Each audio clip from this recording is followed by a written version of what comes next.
भारत से पढ़े हैं और उससे पहले का जो स्कूल था वो है भी नहीं। आदर्श बापू शिशु मंदिर आदर्श बापू, हाँ अभी है क्या? तो हम आपके बीच से ही पढ़ के गए हैं और जब बाबू ने बोला कि हम आप लोगों का थोड़ा हौसला अफजाई कर दें, तो आप ये सोचो कि हम लोग के माता पिता की दूरदर्शिता ही थी कि हम लोग को बचपन में इंग्लिश का पेपर पढ़ने को कहते थे। हमें लगता था कोई तो नहीं पढ़ता है, हम है वो पढ़ते हैं, लेकिन वही छोटी छोटी चीजें हैं। हम लोग को इंग्लिश की वो ग्रामर की बुक है, याद से नहीं आते पढ़ाने आते थे। बात यही है कि उस समय हमको रियलाइज नहीं हुआ कि ये छोटी छोटी चीजें कितना काम आएंगी। हमने यहाँ से हाई स्कूल किया, फिर इंटर किया और यही पले बड़े आप लोग के। अभी तो आप लोग के पास बहुत सारी सुविधाएं हैं। हमारे तो लाइब्रेरी में, आई थिंक लाइब्रेरी में तो बुक्स भी नहीं थी ना। तो हमारा जब आप यहाँ पे अभी पता नहीं है, जब 6 क्लास में आपको इंग्लिश हिंदी का आता है तो उसमें बहुत सारी कहानियां होती हैं, नमक का दरोगा, मुंशी प्रेमचंद का, वो सब तो हम पहले दिन में सारी पढ़ लेते। तो मेरा ये कहने का मतलब है कि आपको अगर लाइफ में सक्सेसफुल होना है तो आपको अपने आप मेहनत करनी है। और ये नहीं कि अपने माँ बाप के लिए आप पढ़ रहे हैं या आप पढ़ेंगे तो आपसे कोई ले नहीं सकता। और मैं तो यहाँ से लेके अमेरिका तक वहाँ भी बच्चों को पढ़ाता हूँ। वहाँ तो जो बच्चे हैं उनको पढ़ाता हूँ वो सब मास्टर्स या पीएचडी हैं और इनफैक्ट पीएचडी के ऊपर वालों को भी पढ़ाता हूँ। तो हमने बहुत बड़े बड़े लोगों को पढ़ाया है। बट 2-4 चीजें मैं सिंपल सबको बोलता हूँ कि आप जब मेहनत करते हैं तो उसका फायदा सिर्फ आपको ही मिलेगा, किसी और को नहीं मिलेगा। क्योंकि हमेशा यही शिकायत होती है, मैं क्यों पढ़ूं, वो तो नहीं पढ़ रहा। बट आप अगर अपने कैरियर का और कि एक तो ये ध्यान रखना है कि मैं सबको ये बोलता हूँ कि हर एक इंडिविजुअल आप जो करोगे वो आप अलग हो, किसी और को कॉपी मत करो। मैं यहाँ से लेके यूएसए तक मैंने कभी किसी को कॉपी नहीं किया, क्योंकि ऐसे कहते हैं कि भगवान ने आपको एक बनाया है तो आप उसकी मिरर क्यों बनाना चाहते हैं। तो आप अगर हम इस जगह से निकल के यहाँ पहुँच सकते हैं पूरी दुनिया में, आप हमारा नाम ढूंढोगे तो आपको 20 गूगल के पेज मिल जाएंगे। इसलिए कि यहाँ हमारा जो बेस बना स्वतंत्र भारत इंटर कॉलेज में, उस समय भी हमें याद है कि केवल 20% लोग पास होते थे क्लास में 6, 7, 8 में। और हमने शायद आपके स्कूल पे एक बार लिखा कि नकल कैसे आपको कमजोर बनाता है।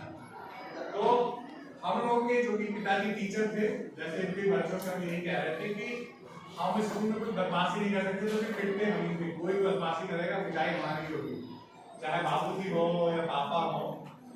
तो बस इतना ही कहना है कि आप मेहनत करेंगे उसको फल आपको ही मिलेगा और आप सक्सेसफुल होंगे तो सब लोग आपको पूछेंगे।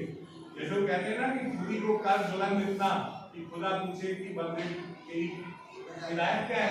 हाँ, तो बेसिकली यही वहां जाके भी मैं लोगों को, बहुत बड़े बड़े लोगों को भी शिक्षा देता रहता हूँ कि छोटी छोटी, जब इतना तो टाइम नहीं हमारे पास है, बट यही है कि आप अगर मेहनत करेंगे और आपके हाथों में जो दुनिया है आजकल, टिकटॉक तो है, इंस्टाग्राम, फेसबुक, रील, सब कुछ है। आप जो जानकारी चाहें वो आपके हाथों में है। तो आप लोगों के पास तो डिस्ट्रैक्ट होने के लिए ज्यादा रीजन है, बट पढ़ने के भी बहुत सारे रीजन हैं कि आप जानकारी। एक चीज हमेशा ध्यान रखिए कि हमारे पिताजी ने बोला था कि जो फिजिकल प्रॉपर्टी होती है तो वो आपको देख के वो तो खत्म हो सकती है, लेकिन जो ज्ञान का वो नॉलेज है वो आप जितना बांटोगे उतना आपको उसका फायदा मिलता है। पैसे तो क्या है कि आपने किसी को दिया खत्म हो जाए। तो उन्होंने हमें ज्ञान, नॉलेज बहुत एम्फसाइज किया कि ज्ञान ज्ञान ज्ञान तुम लो। उस समय तो हमें भी गुस्सा आता था कि हम ही लोग पढ़ाई क्यों करें, लेकिन आज उसकी वजह से ही हम लोग जहाँ पहुंचे हैं उसी की वजह से। तो हमने क्या किया, हमने यहाँ से हाई स्कूल किया, एमपीपी इंटर कॉलेज आप लोग पता होगा, वहाँ से इंटर किया। फिर हमने लखनऊ डिस्ट्रिक्ट कॉलेज से बीएससी किया और वही बॉटनी जूलॉजी केमिस्ट्री में। फिर एक ऑल इंडिया एग्जाम होता है मास्टर्स बायोटेक्नोलॉजी का, हमने वो एग्जाम क्लियर किया, फिर इंदौर से मास्टर किया फिर SCPGI आपको पता होगा संजय गांधी, वहाँ से हमने PhD की। PGI तो लखनऊ स्कूल है। हाँ PGI लखनऊ, अब एक PGI चंडीगढ़ है तो वो ज़्यादा PGI वो भी कहलाता है, इसलिए हम SCPGI कहते हैं। और उसके बाद हम चले गए USA और तब से हम USA में हैं। पहले एक मेयो क्लिनिक करके हॉस्पिटल है, दुनिया का सबसे बड़ा हॉस्पिटल, वहाँ काम करते थे।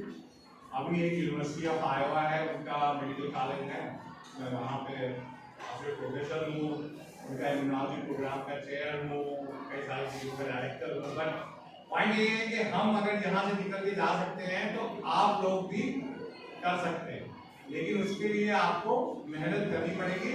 और ऐसा नहीं कि आप खेलना कूदना बंद करते हैं। हम लोग क्रिकेट खेलते थे, बहुत बढ़िया आप खेलते थे। हम लोग क्रिकेट भी खेलते थे। स्कूल से 4 बजे के आने के बाद हमारे यहाँ से जब तक अंधेरा नहीं हो जाता था, जब तक पिटाई पड़ने का नहीं होता, हाँ पिटाई पड़ने का नहीं होता तब तक हम लोग खेलते भी थे। क्रिकेट बंद हो जाए तो फिर गुल्ली डंडा, आजकल तो सब बंद ही है। अब तो बच्चे खेलते नहीं, बड़े हो गए बचपन से। मतलब आप सब कीजिए, लेकिन अपने लिए कीजिए, किसी को दिखाने के लिए नहीं।